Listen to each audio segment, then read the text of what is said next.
በስመ አብ ወወልድ ወመንፈስ ቅዱስ አሐዱ አምላክ አሜን።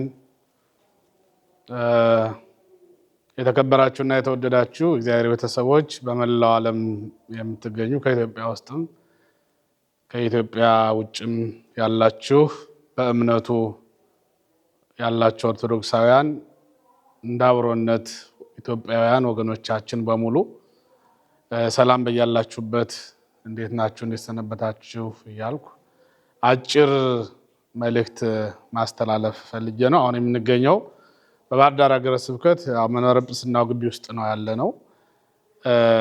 ባህር ዳር ሀገረ ስብከት በዚህ ቀደም ብሎ እንደተገለጸው ታላቅ የሕዝብ ጉባኤ ተዘጋጅቷል።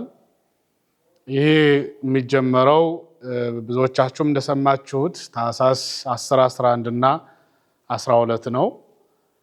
ጉባኤው በእምነቱ ውስጥ ላሉ ኦርቶዶክሳውያን በሙሉ የተዘጋጀ ሲሆን በማታው ምሽት ደግሞ ለኦርቶዶክሳውያንም ብሎም ለኢትዮጵያውያን ወገኖቻችን የጽዮንን የተጀመረውን ህንፃ ቤተክርስቲያን ማስፈጸሚያ ታላቅ መርሃ ግብር ተዘጋጅቷል።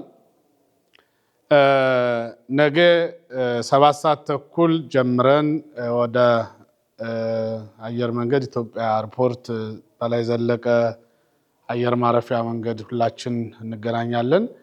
የሚመጡትን እንግዶች በርካታ እንግዶች ናቸው። ምናልባት ከ20 እስከ 21 ድረስ ያሉ እንግዶቻችን ይገኛሉ። እንግዲህ ከዛ ተቀብለን በአየር መንገድ ወይም አቡነ አረጋዊ ቤተክርስቲያን ባለው በአዲሱ አስፋልት ጀምረን ወደ መካነ ሰላም ድባንቄ መድኃኔዓለም በሚታጠፈው መንገድ አድርገን ጽርሐ ጽዮን ቅድስት ማርያም ገዳም ሁላችን እንገኛለን። እዚያ የተወሰነ መርሃ ግብሮች ይኖረናል።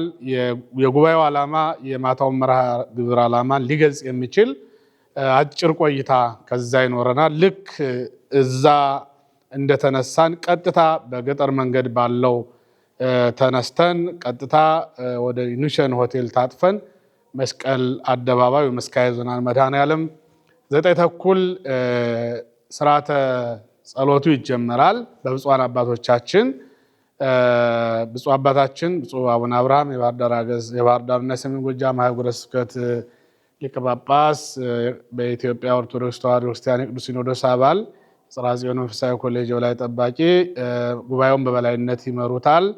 ሌሎቹም አባቶቻችን በተገኙበት በጸሎት ይከፈታል። ልክ ከዛም በኋላ የምሽቱ መርሃ ግብር እስከ 12:30 ነው የሚቆየው።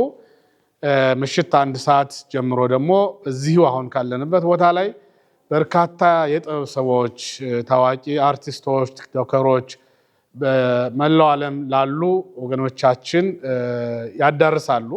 እንግዲህ ጽርሐ ጽዮንን ለመፈጸም ህንፃው ያረፈበት እንደምታውቁት 5220 ካሬ ላይ የተጀመረ ታላቅ ግዙፍ ህንፃ ነው። ይህንን መረባረብ እና ማስፈጸም ይጠይቃልና ለዛ መርሃ ግብር ለ3 ተከታታይ ቀናት በመላው ዓለም ላሉ ወገኖቻችን የምናደርስበት መርሃ ግብር ነው። ስለዚህ በጉባኤው ስትመጡ መመለሻው እንዳያሳስባችሁ፣ ከየትኛውም ቦታ ላይ ያላችሁ በቂ የሆነ ባስ አጠቃላይ ተዘጋጅቷል።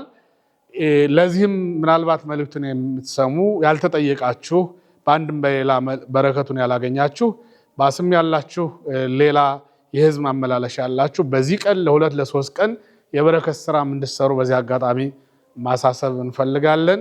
አንሰያረምን በእንተ ጽዮን፣ ስለ ጽዮን ዝም አልልም የሚለውን መነሻ መድረሻ ለማድረግ ሞክራለሁ። እግዚአብሔር ሁላችንን ይባርክ።